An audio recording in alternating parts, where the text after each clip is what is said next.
everything all set up. Hello and welcome to this May Day edition of the Untitled Anarchist Seagull stream. I'm going to try a couple of new and experimental things here, and since at the moment we haven't got a whole lot of people watching, they will be in the highlights, so I'm going to be clipping all this stuff, and anything good is going into the highlights, and it will be conveniently viewable.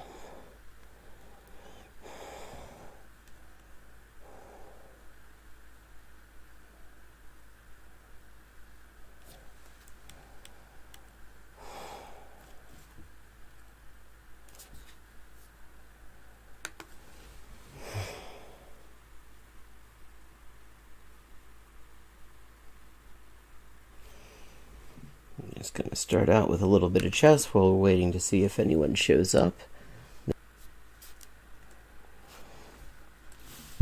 Having connection trouble again. It's that drawback of doing this via Wi-Fi.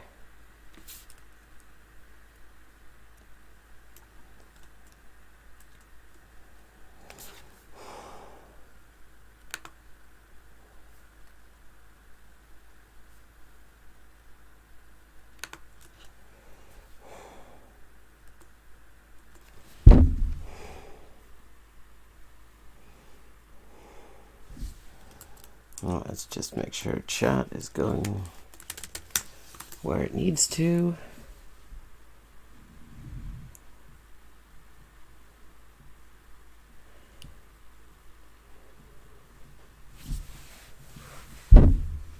And yes, excellent. Everything is going the way it's supposed to. Oh, that was the wrong fucking window. Wait, is it still open? No, it isn't. Damn it.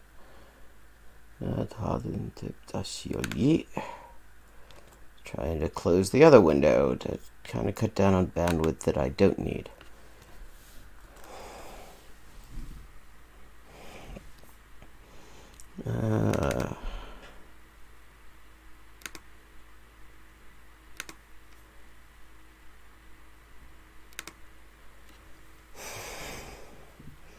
Okay.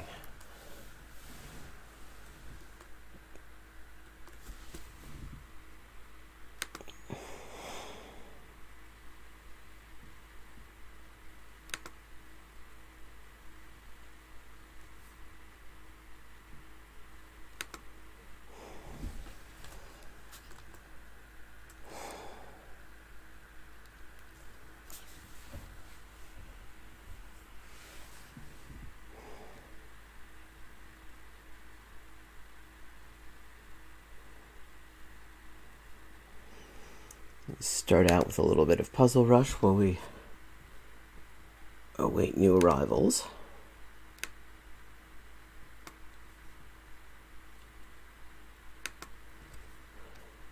Survival. Pictari. Okay, white to move, and what have we got here?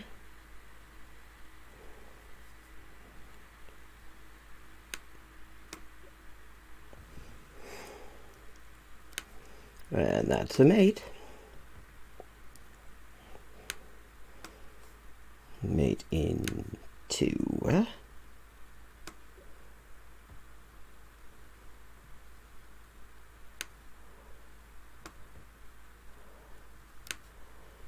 And also mate.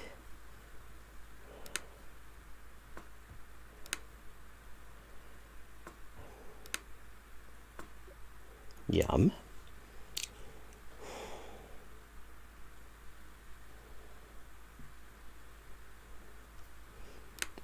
Like to move and get back rank mate.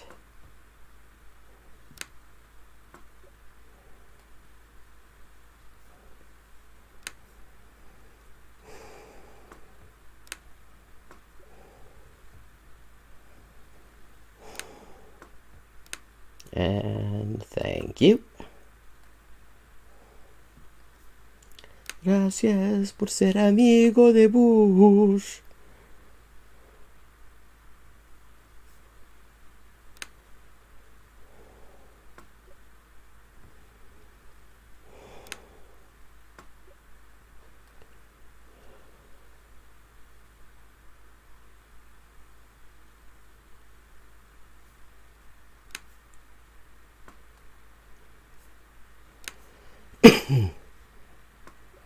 And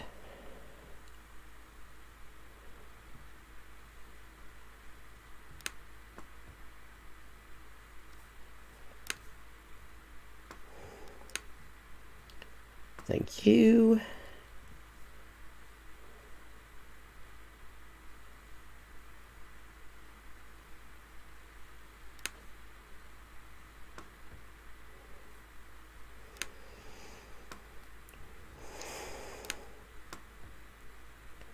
Organización Internacional Revolucionaria contra el capital, contra lo burócrata, contra la patronal, contra el Fondo Monetario Internacional.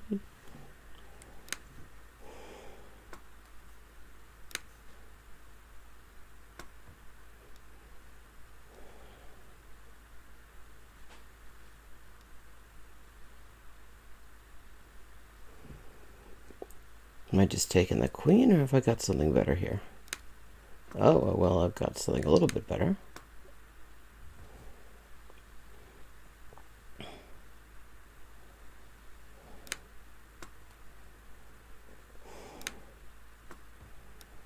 And that's a free rook.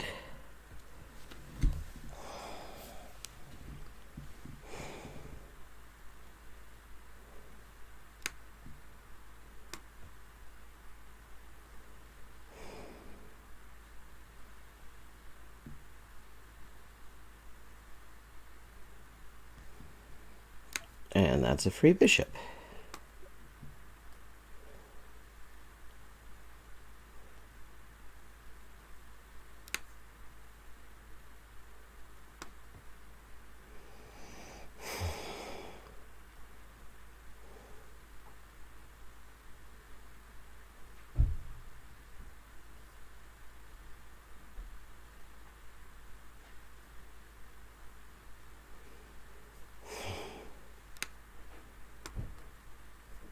And nearly free queen.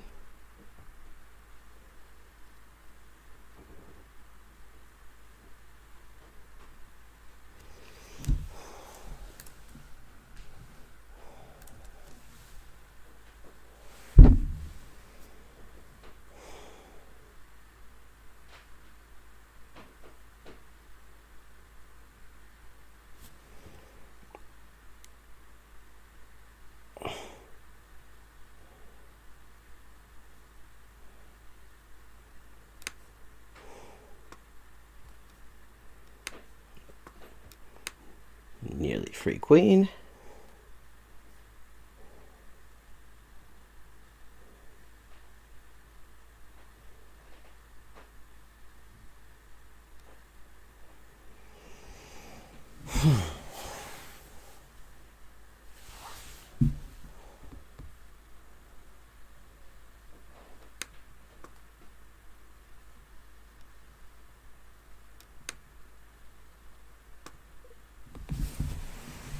Fuck that one up.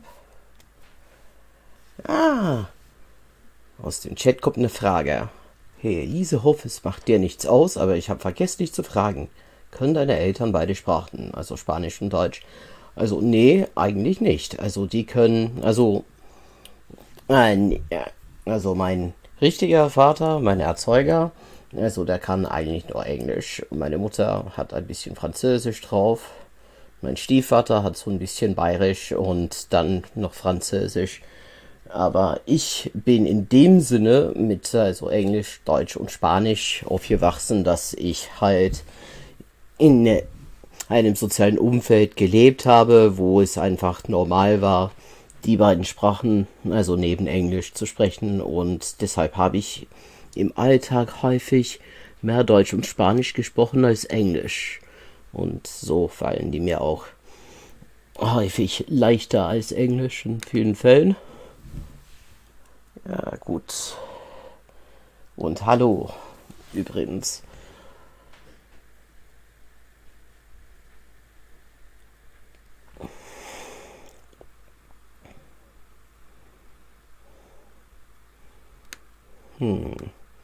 Okay, was machen wir denn hier? Ich glaube, wir greifen den König an.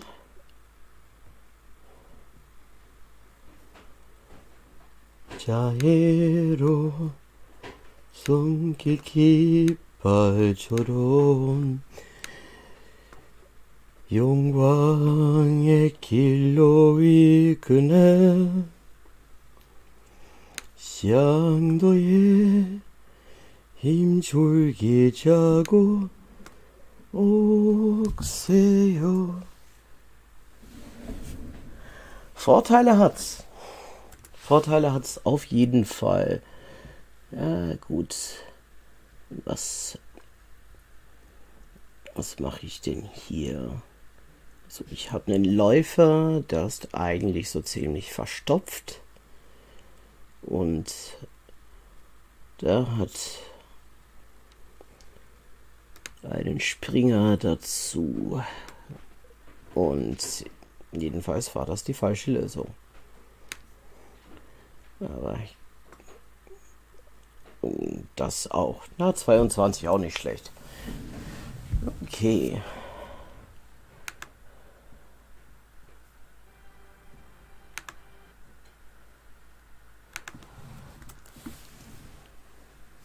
Jetzt geht's in einen experimentellen Teil des Programms. Eine Idee, auf die ich gestern gekommen bin. Und jetzt wechsle ich auch ins Englische, weil das jetzt auch noch in die Highlights kommt, damit mehr Leute hier auch mal einschalten.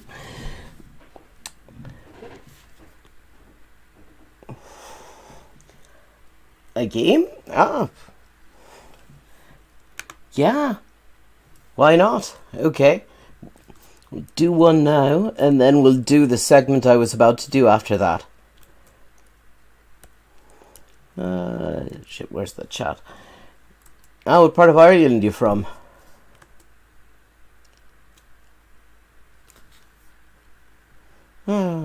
Rory, like Rory Quinn. Or hopefully not. Yeah, okay. Yeah, Rory Carroll. Ah, Dublin. I love Dublin. Okay. Dalton. Yeah.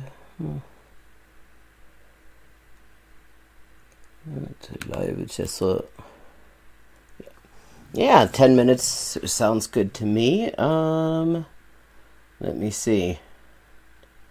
I got 10 minutes. 친구와 플레이하기. 사용자명 Rory Carroll. A-I-R-I Carroll. That's 2 R's, 2 L's. Okay. 선택. Rating. 미반영. 색깔 무작위. Okay, play as random.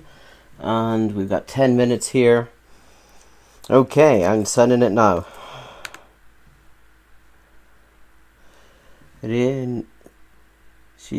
Apparently you're not available for live chess just now, so I guess you have to get online first. But I'll send it again in a sec when you're there. Oh, here you go. Righto.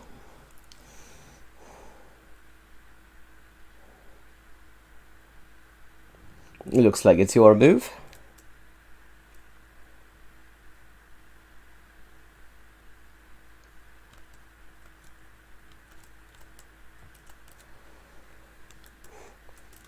Okay.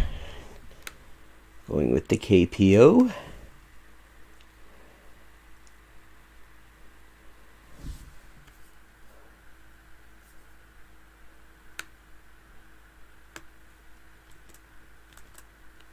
Scottish? No.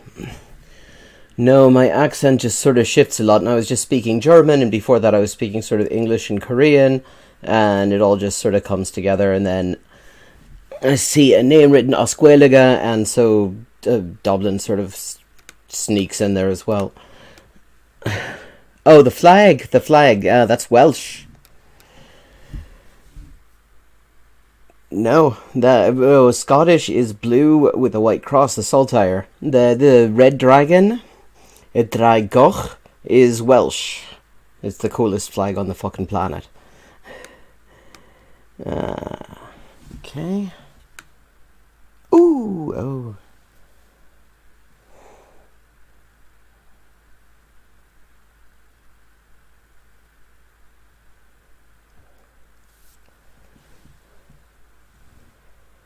Mm-hmm.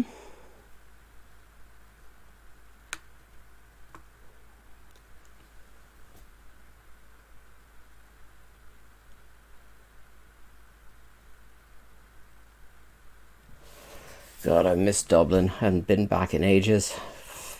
Bloody pandemic.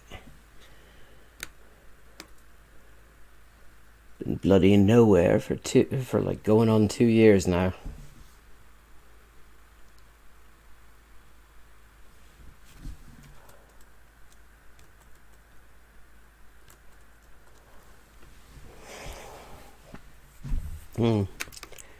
Okay.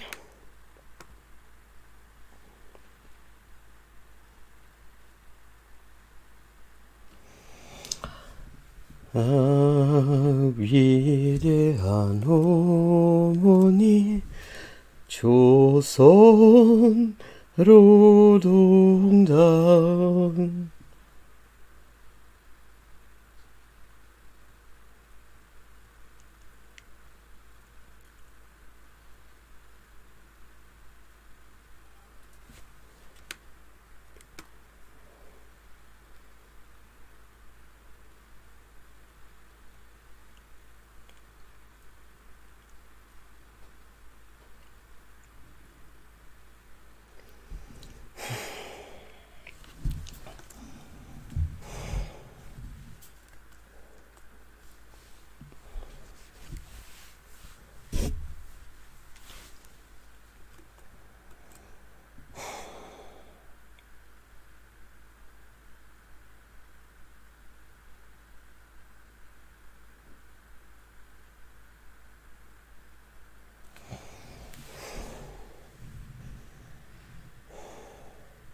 Ja, bei mir ist die Lage total langweilig.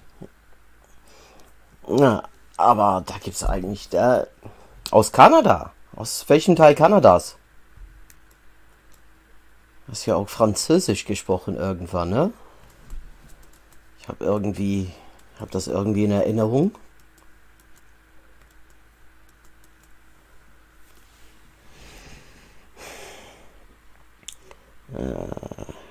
Ja.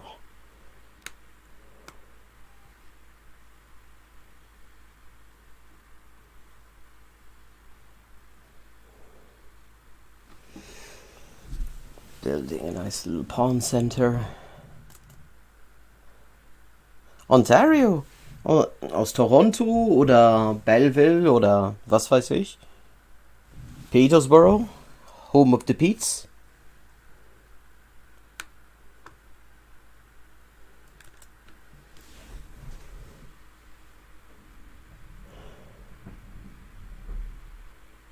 Bin immer sehr gern dort. Also nicht in Petersborough, da war ich noch nie. Ich bin also höchstens mal auf Durchfahrt, aber in Toronto bin ich sehr gerne.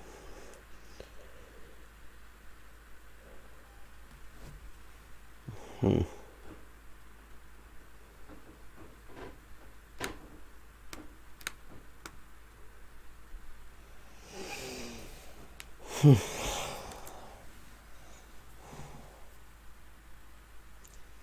Mississauga.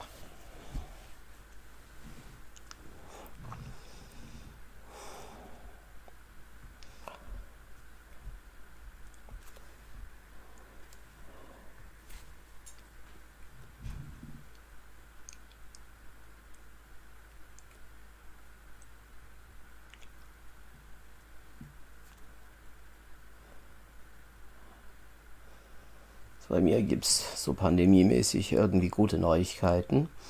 In meiner näheren familiären Umgebung, also Mutter, Stiefvater, Schwester, Nichten,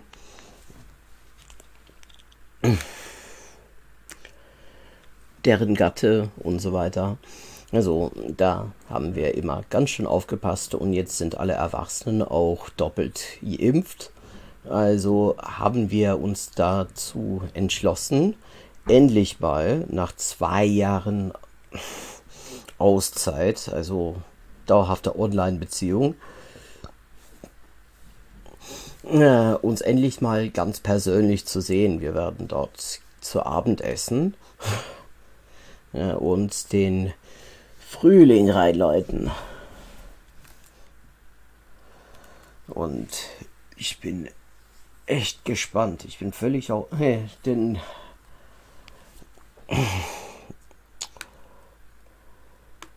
es wird eigentlich der erste persönliche Kontakt außerhalb dieser haushaltlichen Umgebung, den ich also außer so beruflichen Kontakten an der Kasse oder was weiß ich, in fast 2 Jahren.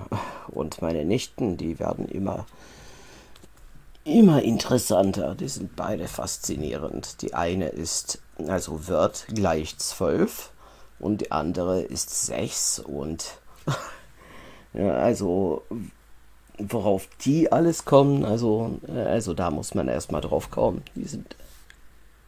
Es ist immer spannend, sich mit denen zu unterhalten und ich freue mich endlich wieder, sie persönlich sehen zu dürfen, ohne Angst vor irgendwelchen apokalyptischen Infektionserregern. 자유로운 깃발처럼 영광의 길로 이끄네.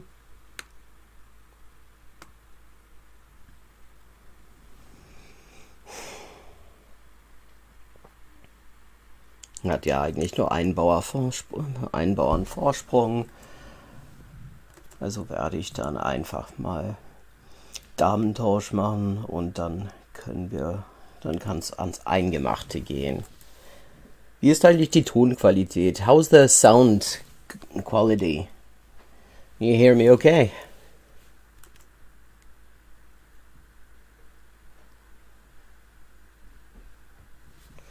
Er will aber keinen Damentausch. Ja.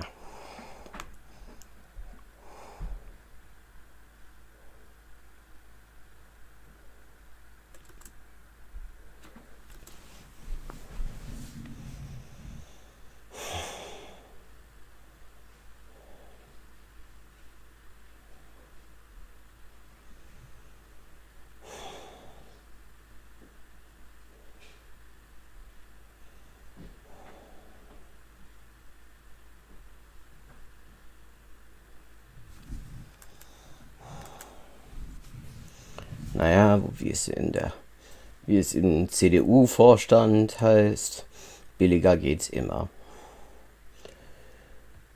Wenn schon kein Damentausch. Ah, okay. So geht's auch. Und dann auch noch eine Verschlechterung der Bauernstruktur dazu. Ja, die Bauernfrage interessiert mich auch brennend.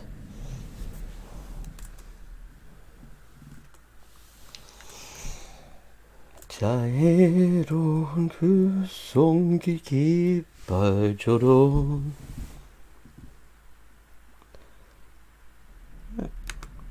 Yeah, why not have one more? And after that, I'm going to do an experimental Geoguessr. Apparently, for some reason, I can't accept. It's not letting me accept the challenge. Okay. Well, good game anyway. Thanks for the game. And personally, I don't think I would have resigned if I were you. You have still good chances. You got both rooks. We've got same colored bishops. And you got a pawn majority on the king side. Or queen side, rather. Personally, I would have liked my chances if I were you. So I wouldn't give up too quickly. Now, this is a thing that an idea I had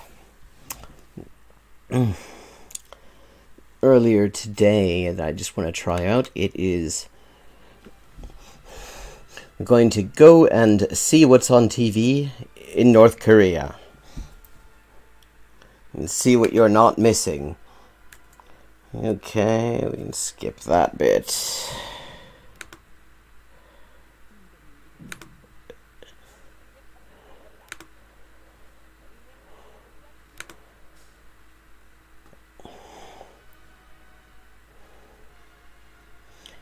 Okay.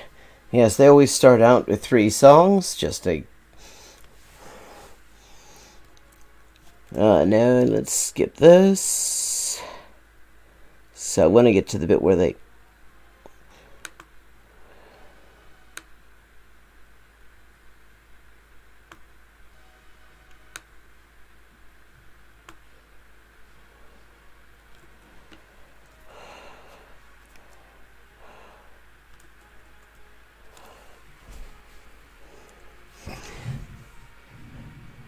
I'm going to see what's on television there. Okay, good. The video is working. I was wondering about this. How's the sound? Wie ist eigentlich die Tonqualität?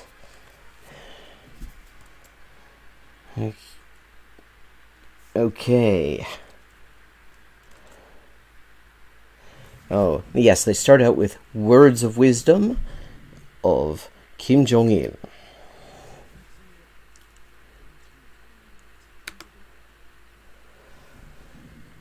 The proud 청춘의 보람찬 삶은 종장조적 노동과 혁신적 위훈으로 빛나야 한다. The proud life of the youth must be embellished with creative work and innovative exploits.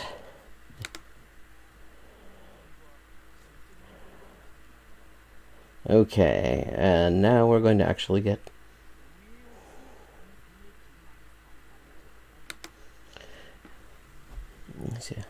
If you would like to live brightly and without regrets,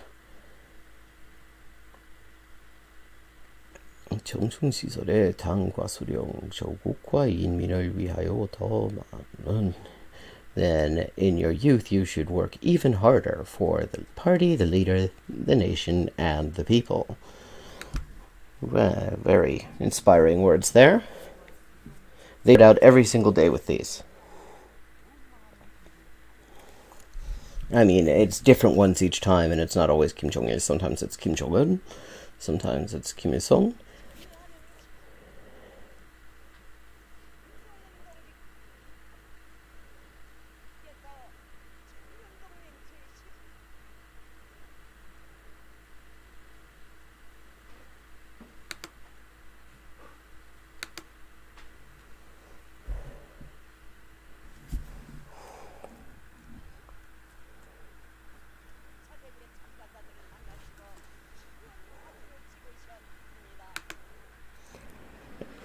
This is Ri Chun-hee.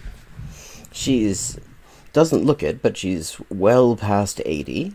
She's technically retired, but they bring her out anytime there is what counts by their standards as something big that needs to be heavily emoted about. In this case, what she just said which in her very excited voice, which she's very good at maintaining over very long stretches of text, is that Kim Jong-un was at the 10th Congress of the Kim Il-sung Kim Jong-il Youth Federation, and there he took a commemorative photograph. That may not seem like big news to you, but by North Korean standards, this is going to be on the TV at least 3 times over the entire broadcast day, almost certainly. Okay.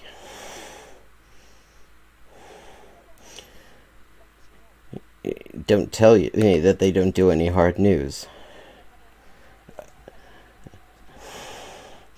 Okay, we have Kim Jong-un manspreading.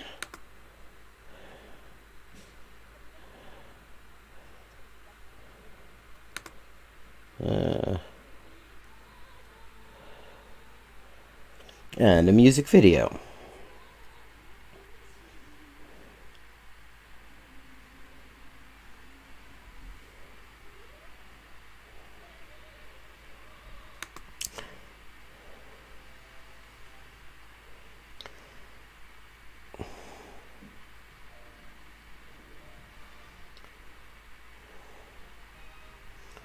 Ah, 2 music videos. And we haven't even got to the program yet.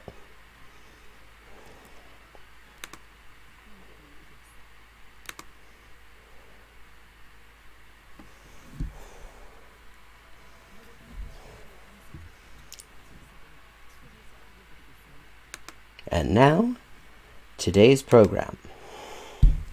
So what's up?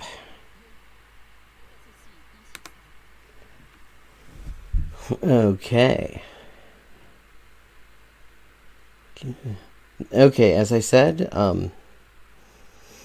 okay, anytime you see this sort of red background, yellow lettering, this is what is called a revolutionary activity report, which basically means anything that what the current leader does in public.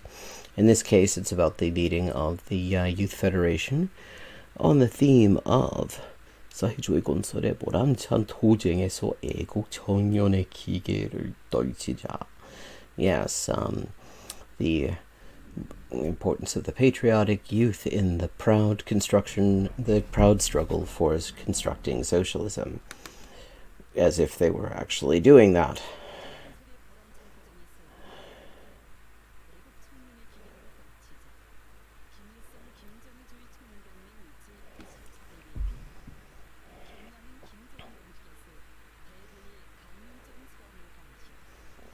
He gave a programmatic address, and we're going to see that.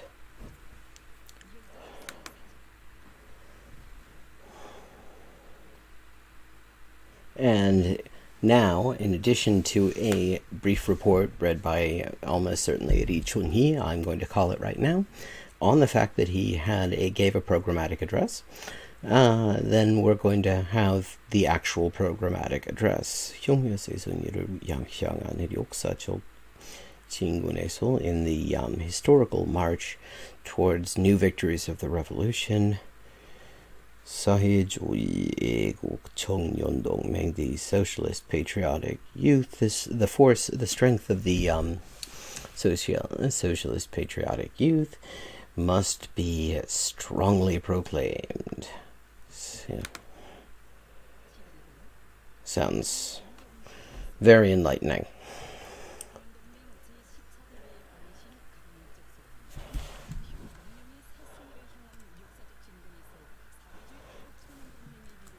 Ah, good to hear it. And how's the audio of the TV such as it is?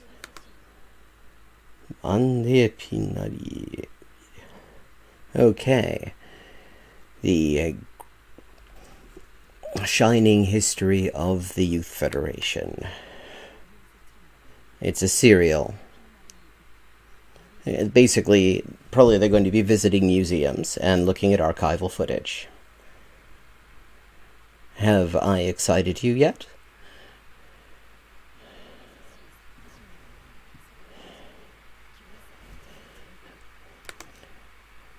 following the tradition of decisive implementations of resolutions at the Chonjin bus factory.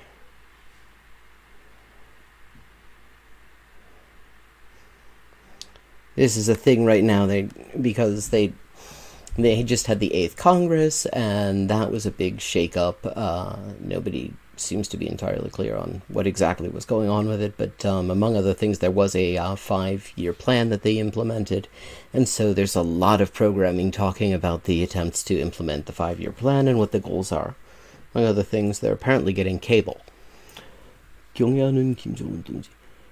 Oh, okay. Remember how I said that they would have this thing about Kim Jong-un taking a commemorative photograph on here more than once? Yeah, that's what this is.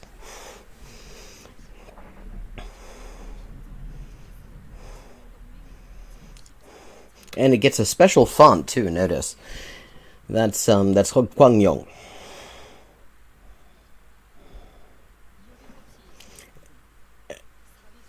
Okay. And here's the same shit that we started out with. Well, this is a really varied diet of television we're getting today.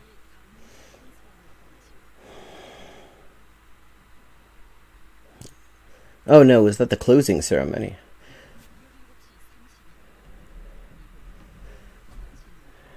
They look at the newspapers from the central newspapers from today and read you the headlines.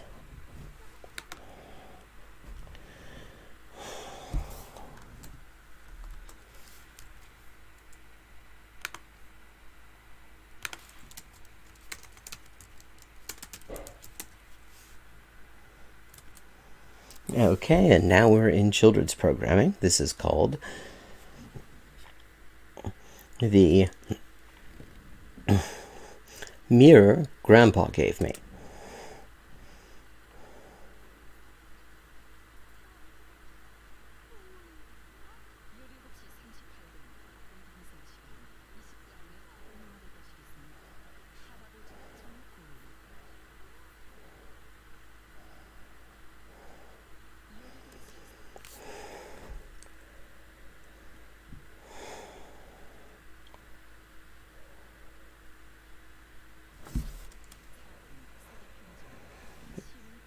The proud women drivers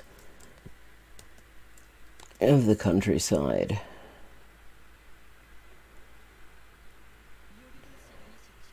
Oh, okay, and here we go, the programmatic address again.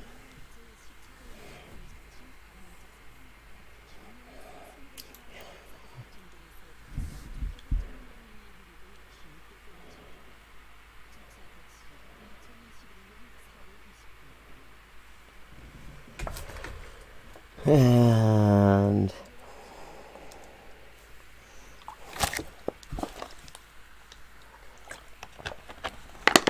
okay, this is about residential construction, and let's continue to work hard at residential reconstruction. A live broadcast from Pyongyang.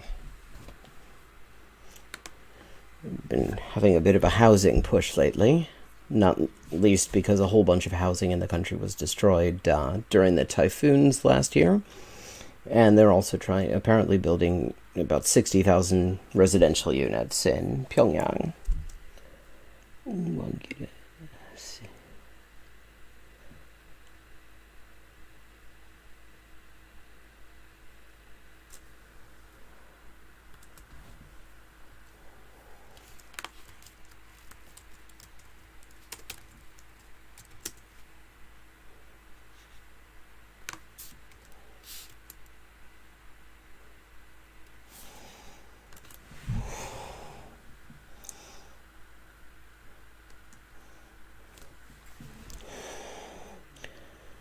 The drivers of the rice processing plant in Musan. Yeah. Here's the fucking commemorative photograph again. 기념 사진. He took a fucking picture. It was a selfie.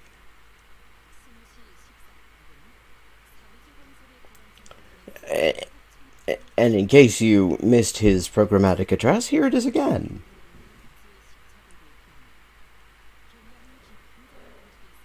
This is literally when there's like a public appearance from Kim Jong Un. This is what the fucking news day is like.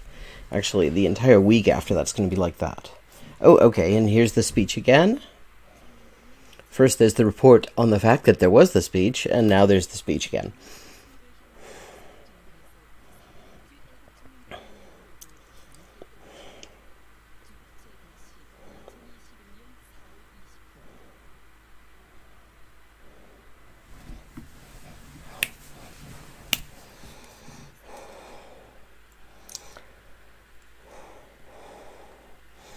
Okay, and this is going to be a special in which they explicate songs about the pride of the North Korean youth. They have these song explication, like they used to just do one at a time, but I guess somebody realized that there's not a whole lot to explicate in most North Korean lyrics. It's actually very direct. So now they're just doing them by genre. So this is going to be explicating some of the best songs about the pride of the youth in North Korea.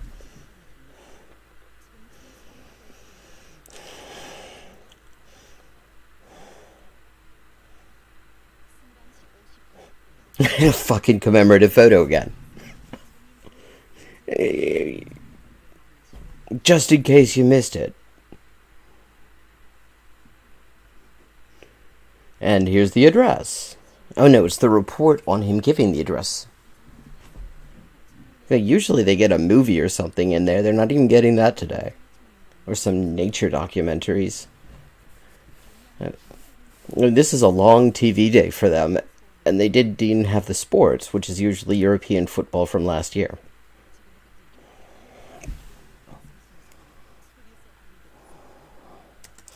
Okay. Yeah, so that is today in North Korean television programming. Yeah, and see, I just picked that as it was the first full broadcast day I could find. Sometimes they cut off. This is on it's a website you can go to for this called kcnawatch.org, and they have the full feed. And they also just have one where they cut down to the news broadcasts, and they have an archive, and you can go back and check that out.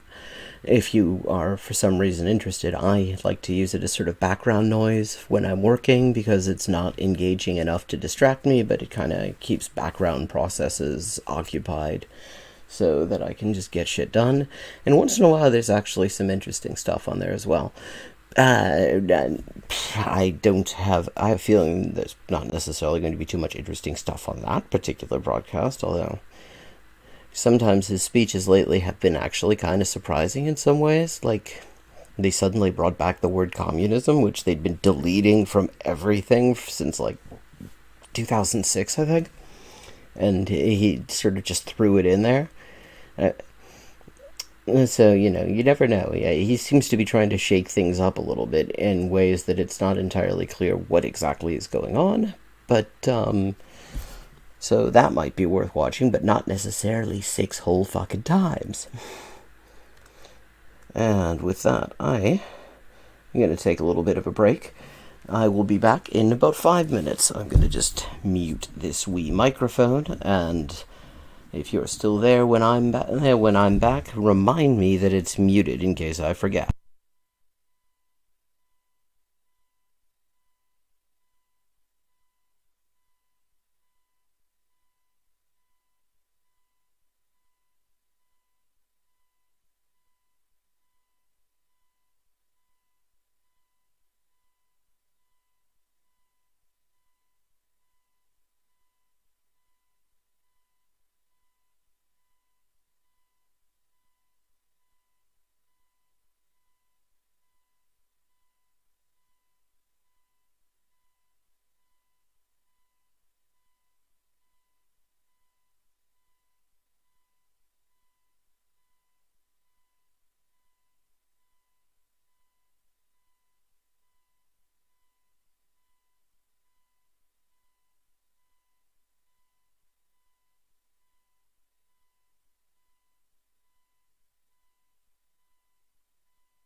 And I'm back. Yes, just needed a brief break. Talking is tiring work sometimes. I have to say it's got a lot more of a flow than my previous attempts at this.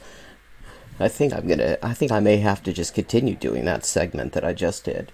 Incidentally, this is the first anniversary of the last time South Korean and Western media wildly speculated that Kim Jong-un was dead because he hadn't been on television for a while. And it's a great example of the importance of a skeptical approach to media, because among other things, all sorts of shit started coming out, and it was all laundered through the South Korean right-wing press.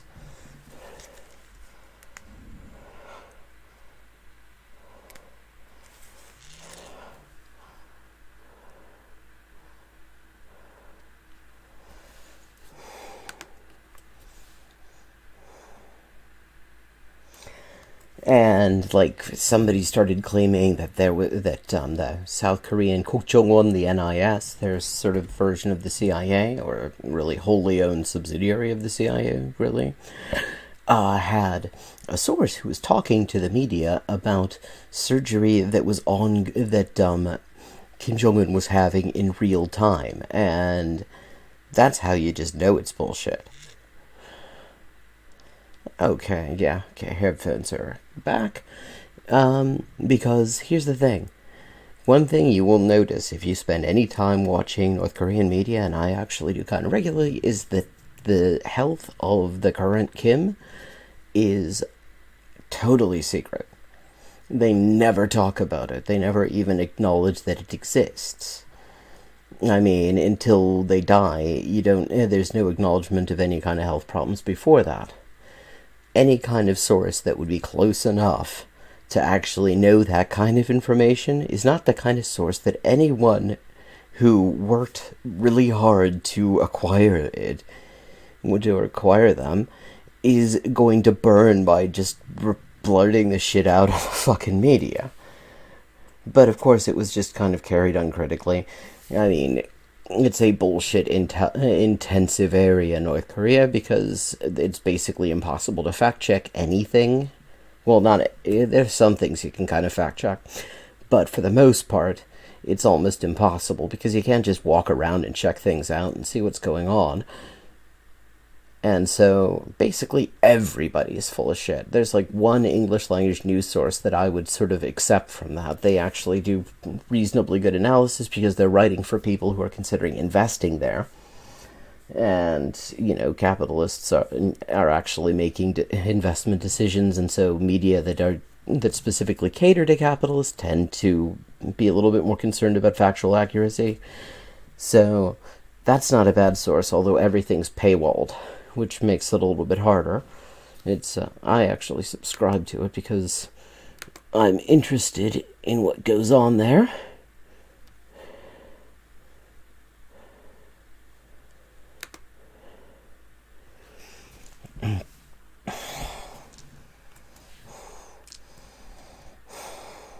And it's not too expensive a subscription.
Okay.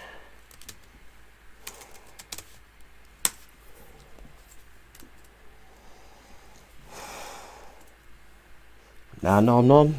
Ist noch da?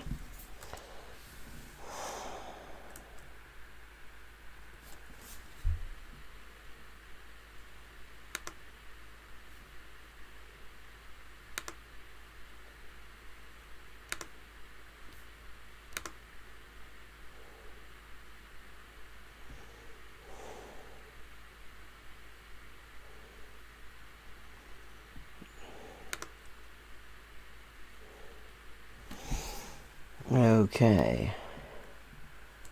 Might play a little bit of chess again. Let's see. Close out of that tab for now. It's fucking OBS is very resource intensive.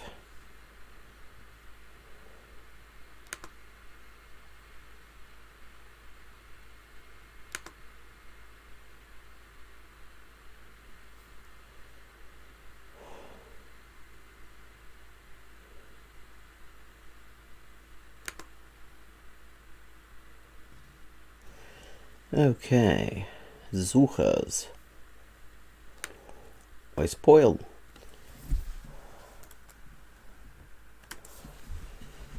Okay.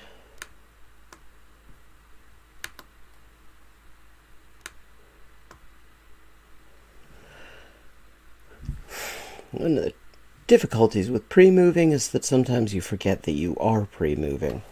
I think you're doing it in real time.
Okay.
Pawns are annoying.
Gee.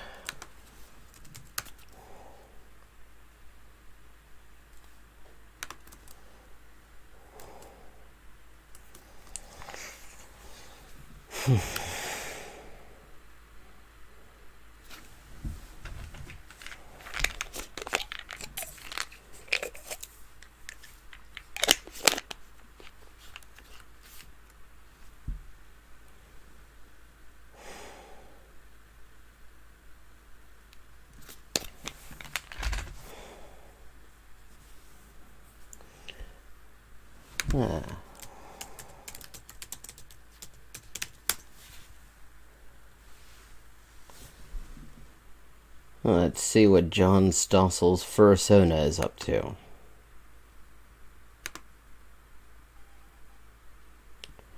Oh, fuck it, let's do this.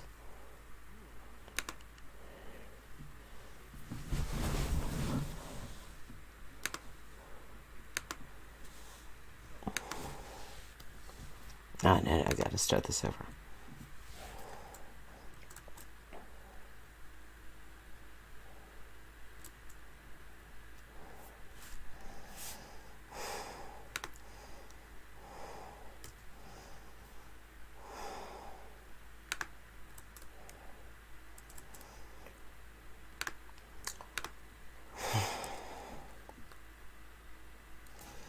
Wrong window. Gonna do this, we're gonna do it the right way.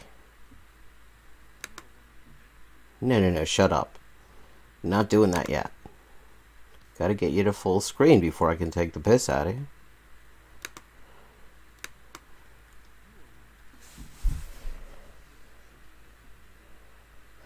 I am! I haven't. Caleb Maupin is the fursona of John Stossel.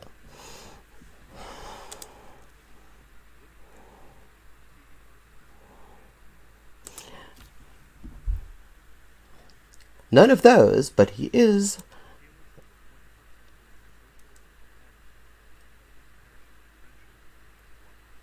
and Nazbols.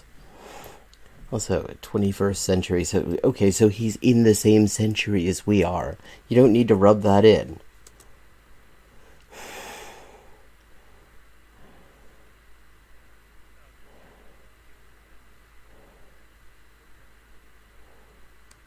Jesus. Who the fucking cartoon CV here? Like, I mean...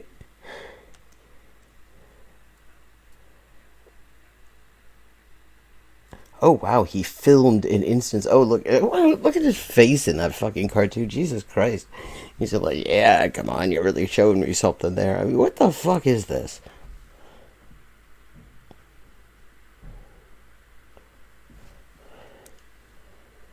Oh, God, yeah, well, gee, he's the fucking white savior, isn't he? So he took some footage and it was used as evidence? Gee...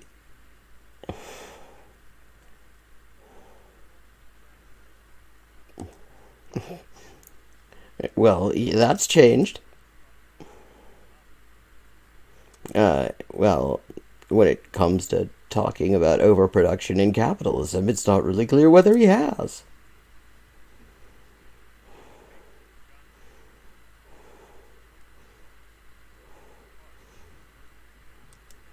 So he's basically useful for a fucking, what, revolutionary quiz night? Except really not. Yeah, and I hear that's being tied up in probate.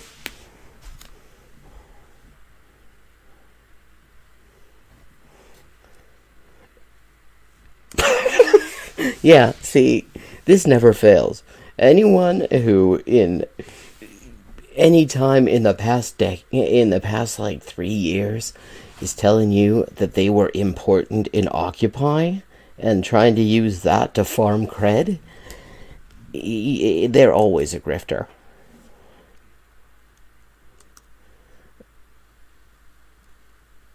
Well, so he talked at the General Assembly like, what, hundreds of thousands of other fucking people?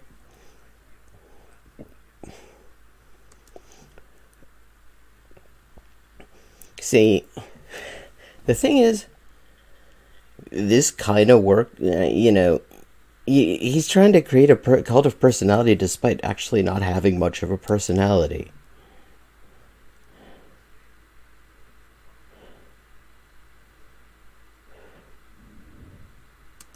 When most leftists weren't even aware of it. It was kind of big fucking news.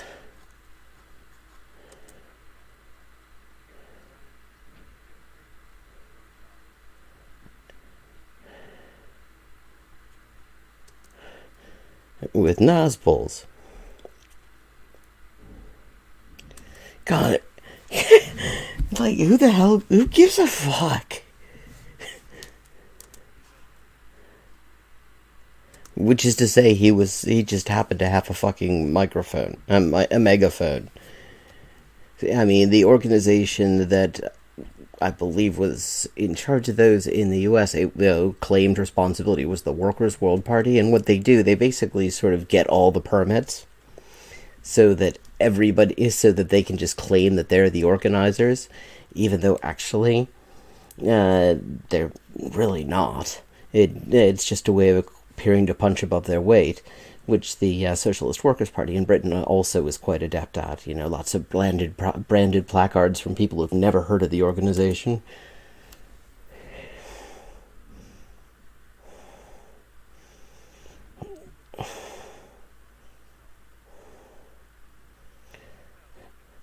Okay.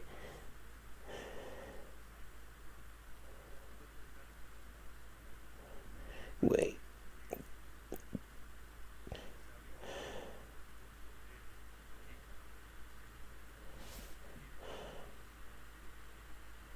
Yeah, I'm sure it was more about keeping Caleb out of there. A number of languages. See, that... Okay.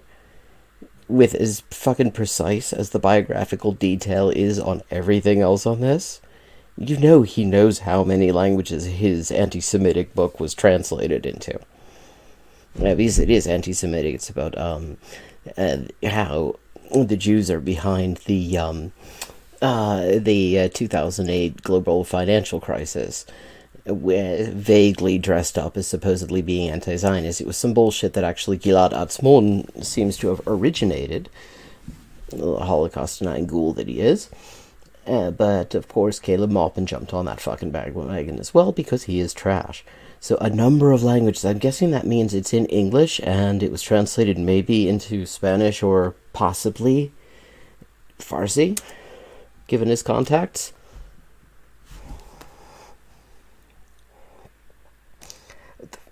He's been featured and quoted. Quoted does not actually necessarily mean a good thing.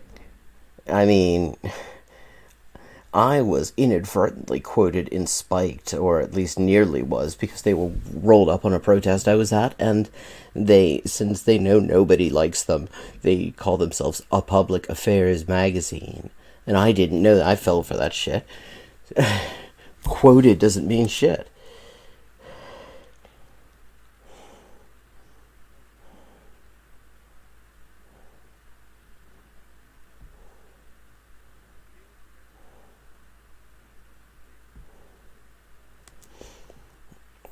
Except that he doesn't, debate in favor of socialism. He seems to be particularly interested in debating against socialism most of the time. Debate against... he has more opportunities to debate with fascists, I suppose, considering that he hangs out with them. And TERF and an Nazbol who is close to Alexander Dugin. Well, except for transphobia, and he's not exactly big on opposing anti-Semitism.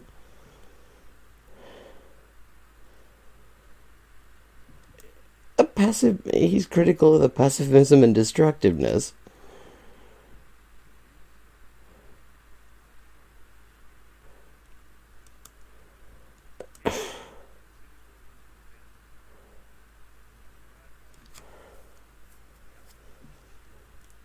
It's described by who? Oh God, yes. See, that's the trajectory right there. You go from declaring yourself important and occupy to starting a fucking think tank.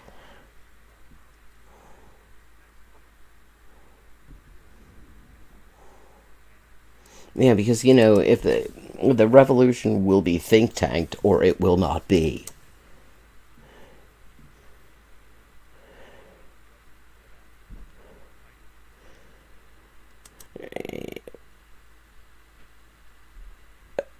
What the fuck does that even? Okay, apart from like the fucking liberal buzzword, I mean, could we just say the working class? Is there any reason we have to use the Democrat buzzword that's used to kind of avoid talking about the working class? And what the fuck is a government of action? All governments are governments of action. All action means is you're doing stuff, and governments tend to be very, very prolific about doing stuff. Not really. Yeah, well, but the white cartoon guy there in the suit, he's interested. I mean, which is exactly the constituency that you need, because that's the real working class, because he doesn't have slime. Oh, well, it would be less unique if it did claim to be socialism.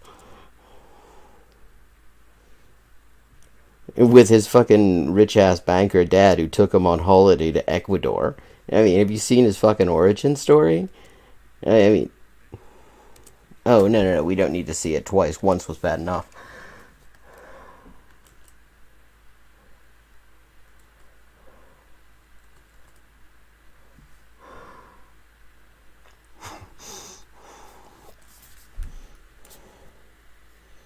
Okay. An animated intro. The man who was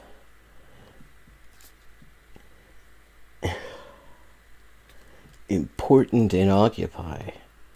Like Micah White.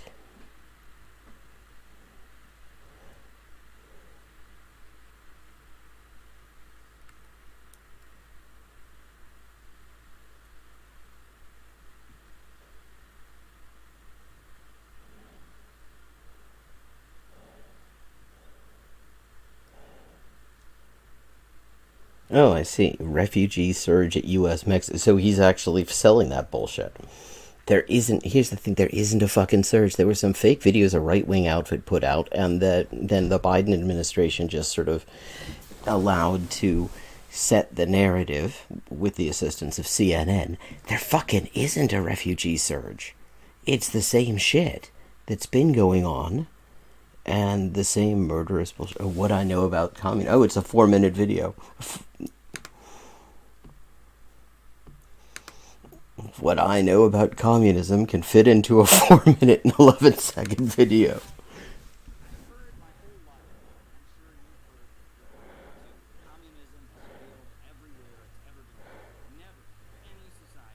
Sad music.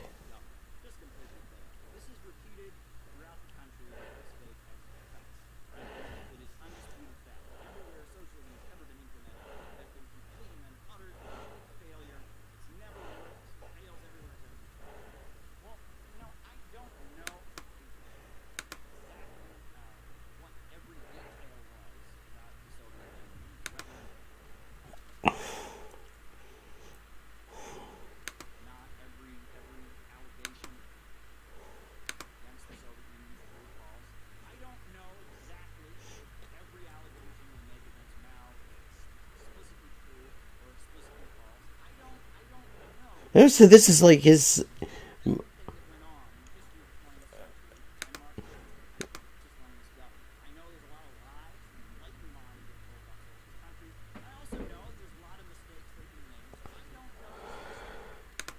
That's Caleb Maupin. He doesn't know the specifics.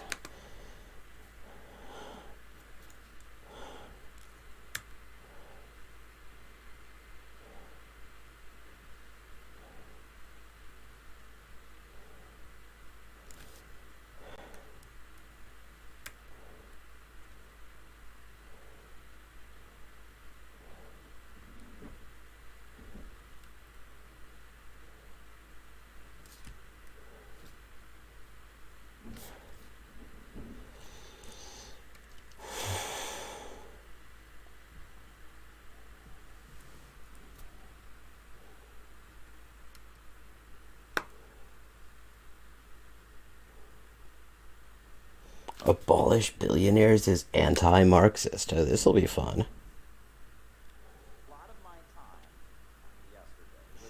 God, okay, it's like he's a cross between fucking John Stossel and Ed Rooney from Ferris Bueller. Did you feel like you're in the fucking headmaster's office right now? He's dissatisfied with us.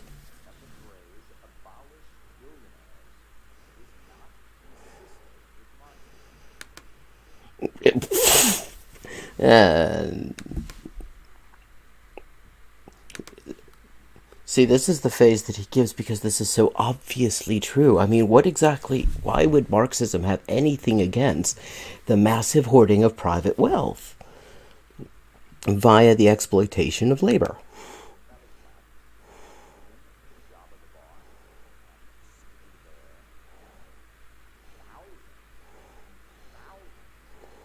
Skippy the Bear?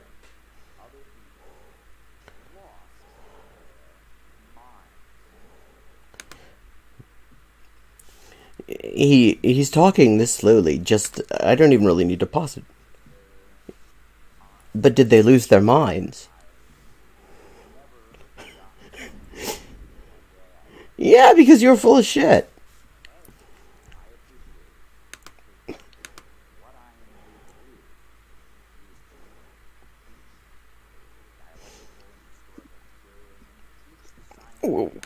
What should you learn it first?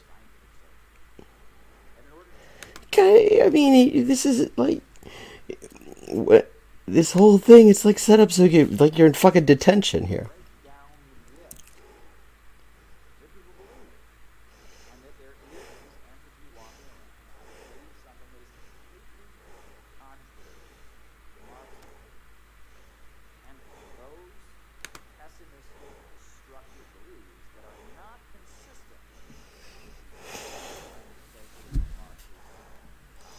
Okay, so it's pessimistic to say that billionaires shouldn't exist, that capitalists shouldn't be accumulating huge amounts of wealth, much more than they could ever possibly spend by exploiting the labor of workers. Tell us about dialectical materialism, please, Caleb.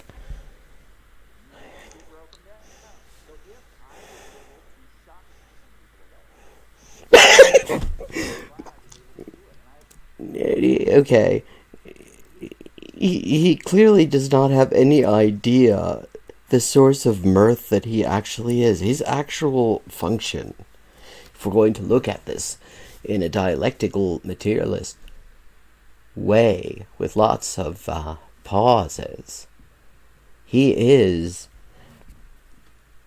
our organic, self-regenerating comedy source.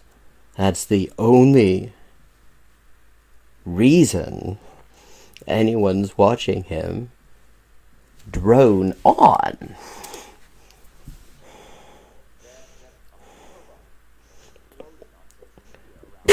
Yes.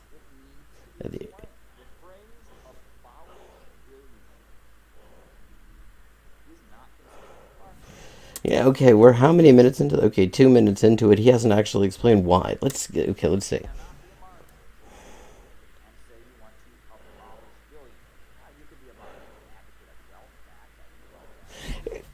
So you can't. Okay, you can be a Marxist and advocate liberal reformism. What kind of Marxism is this shit? This is Bernie Sanders.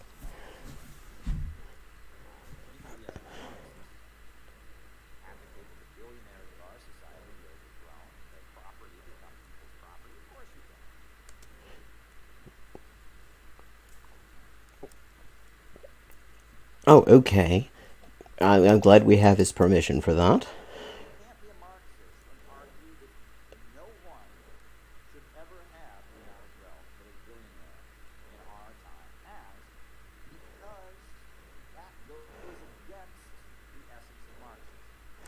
Uh, Citation fucking needed.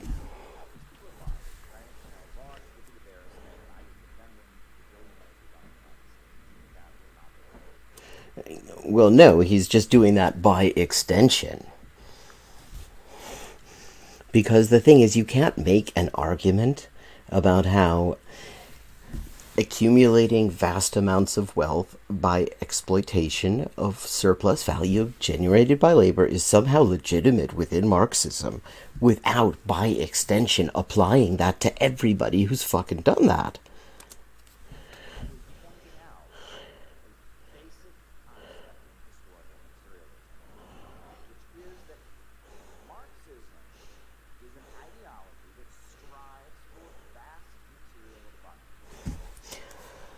Oh God! I mean, it's like he really has only read the manifesto. Marx, when he was writing, scarcity was still a major issue. Scarcity in pretty much everything. He was writing at a time when the capitalist productive forces had not actually reached the fucking highest possible level. At this point, on the other hand, vast abundance, we reached that a long.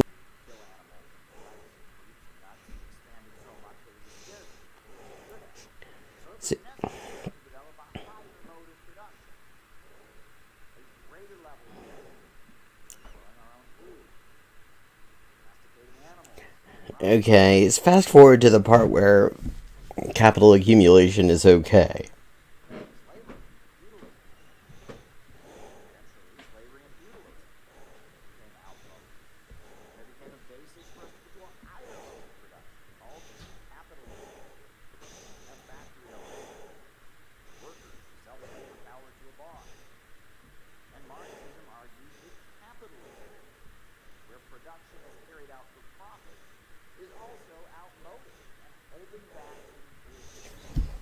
Okay, yes, with you this far. Although, I mean, the way you describe the modes of production as if it's like a video game or maybe the fucking Scientology or something like that. Not sure about that. But, yeah, okay, with you that far. When you have capitalists exploiting the labor power of other people who have to sell their labor power in order to get money for their subsistence, and those capitalists end up enjoying a massive surplus in profit and become millionaires and billionaires as a result. That is capitalism, and it is outmoded. Now, how do we get to the part where actually... Okay,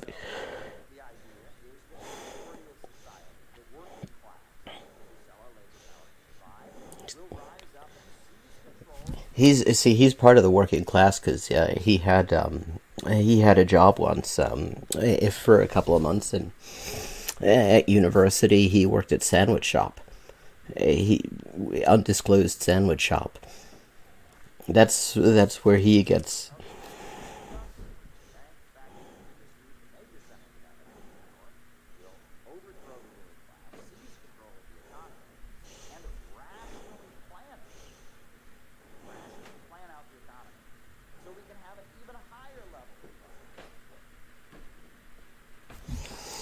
God, okay. He literally does not. It's like, Jesus Christ. Read a fucking book. We've actually reached the point where the abundance is actually the problem now. We're not short of anything. Nobody is going hungry right now because for lack of food. They're going hungry for lack of money. At the same time as half of the food that's produced gets thrown out before it ever gets to the retail level. We have Amazon actually having special delivery routes where their drivers will bring stuff that has been on the shelves too long. It's perfectly good. It isn't expired. It isn't perishable. It's okay. But if they keep it on the shelves too long, the algorithms will make the prices go down, and they want to keep the prices up. And in order to keep the prices up, they destroy the shit. While at the same time, people who can't afford the prices that they are artificially maintaining by destroying huge amounts of waste production have to go without. We are not in... He's talking about this as if it's still like 1845, and the question is, how can we manage to produce enough for humanity to be able to have a decent standard of living? We already did that. Now the problem is that so much of it is actually getting thrown out in order to keep the prices artificially up, and through things like planned obsolescences and things, because if you create say a laptop that'll last 20 years, that's perfectly modular, that all you have to do is change out a few parts every now and then, well, you're going to end up with another consumer durables crisis like we had in the 1950s, because they were making things too well. It's like he literally has not, I mean, to the extent that he's even actually read more of Marx than the Manifesto, and I have my doubts, he clearly has not actually attempted to apply it to the situation that currently exists, in which the bit about overcoming scarcity, which is in there, already has happened.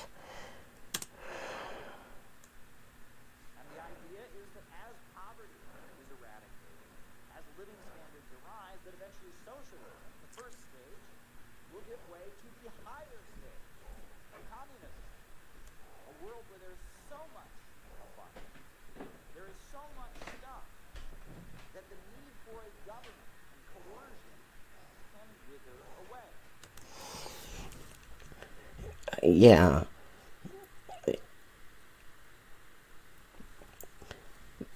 It's not about whether there's so much stuff or not. It is whether the class actually has the power to make that happen.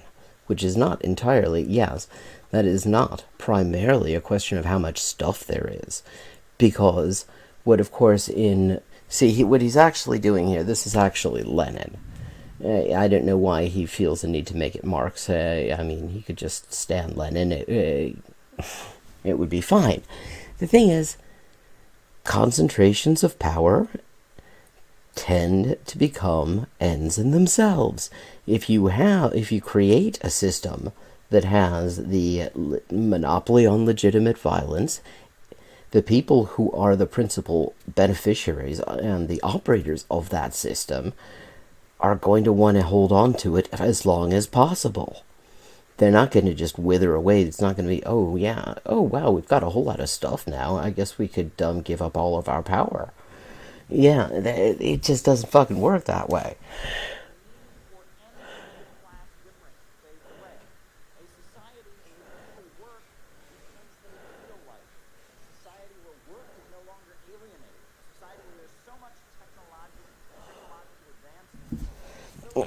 Okay.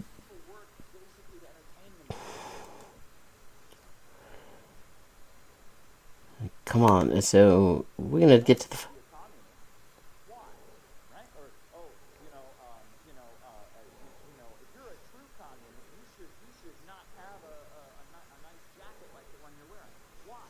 Oh, he's gonna say. Okay, so the idea is that having a nice jacket and his general extremely bougie middle management sensibilities here is just the same thing as accumulating a huge amount of wealth by exploiting people's labor.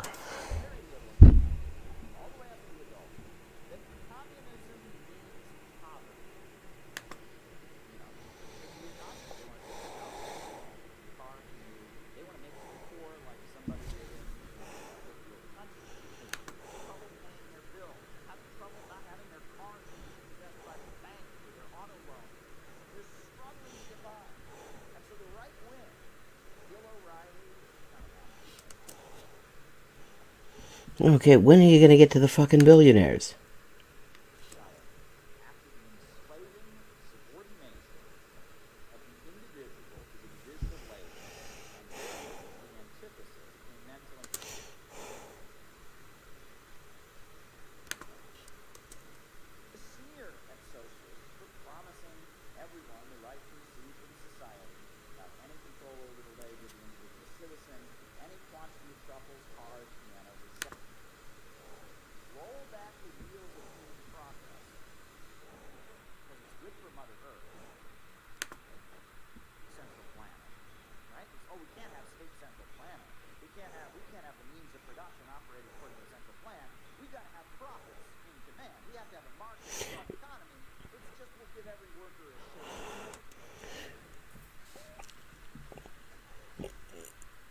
And, okay, and the thing is, I could be very uncharitable and say that this is his argument for why it's okay to have the billionaire capitalists, as long as there's a red flag over them, over their fucking profits and their surplus labor and surplus value that they've harvested from workers.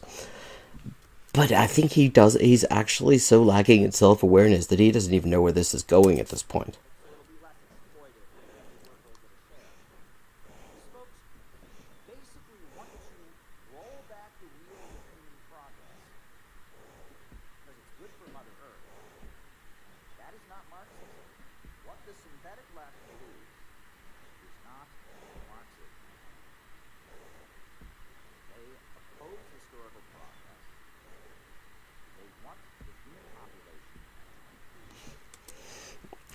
Yeah, see, this is him. This is his thing where if you acknowledge overproduction in capitalism, something Marx and Engels did acknowledge, he calls you a Malthusian.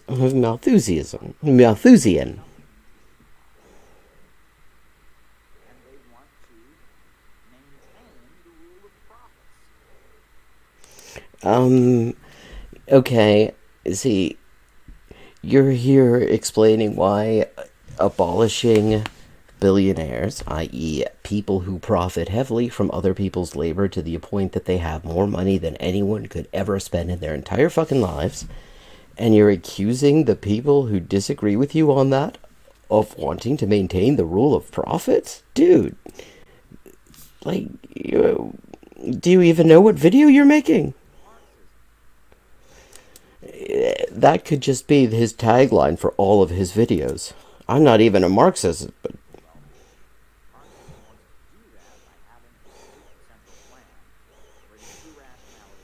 this is Marxism as prosperity gospel.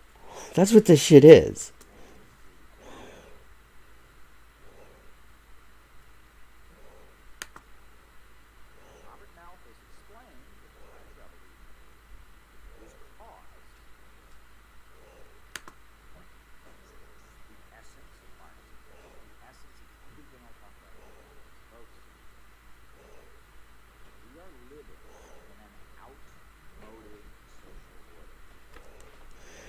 That you're here arguing in favor of.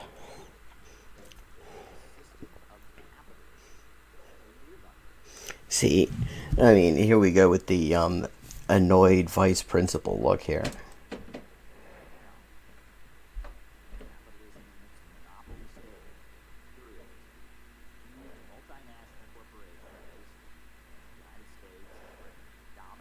And China.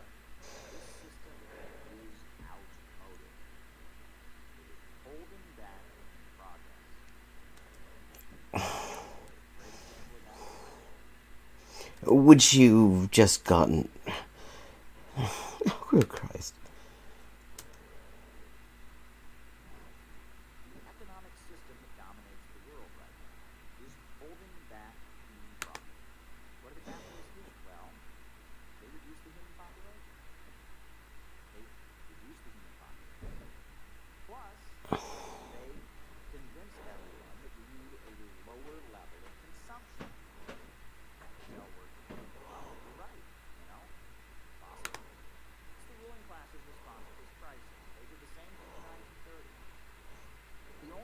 I mean, God, is he gonna actually bring this home?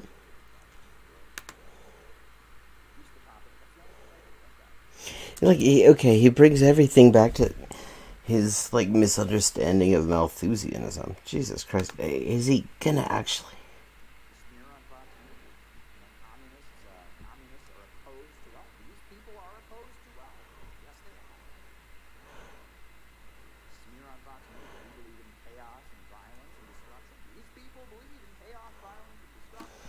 Well, I mean, it's like this is his Fox News audition here.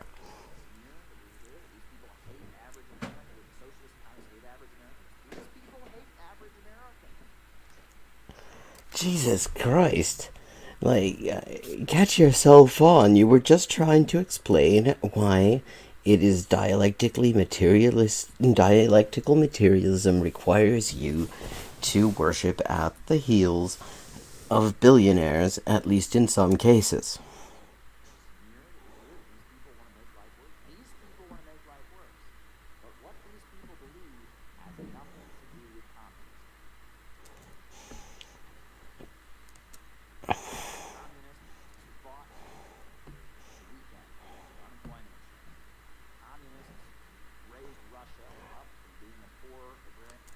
Yeah, and the people you're here standing were on the other side of all that. The billionaires, those are the people who that had to be taken back from.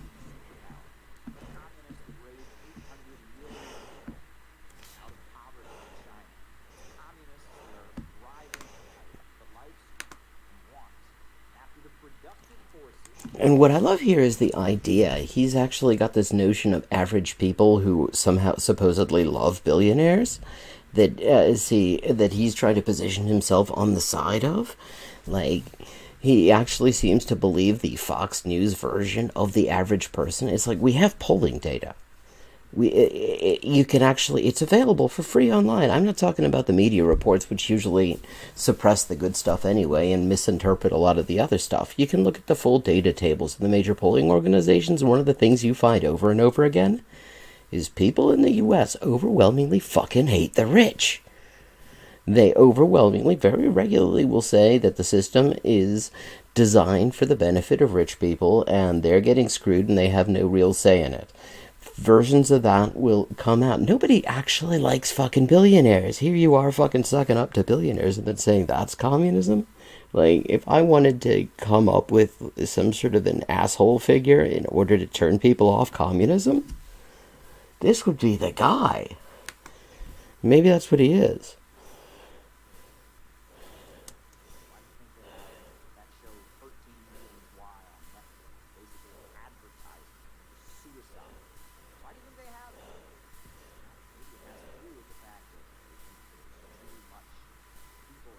Or maybe it has to do with the fact that there's a lot of fucking suicide going on. Actually, strangely enough, during this pandemic, it's actually gone down, apparently. But yeah, a lot of people, I mean, we're in a fucking society that does actually kind of encourage people to think about taking their own lives because it just becomes fucking unbearable. So, like, maybe rather than some grand Malthusian conspiracy like he's trying to do there.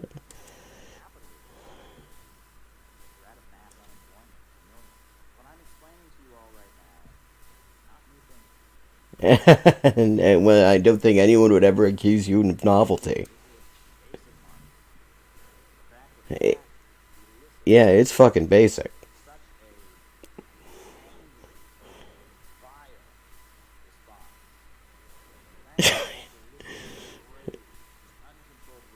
It doesn't. It elicits fucking mirth because you don't know what the hell you're talking about and you're so fucking pompous.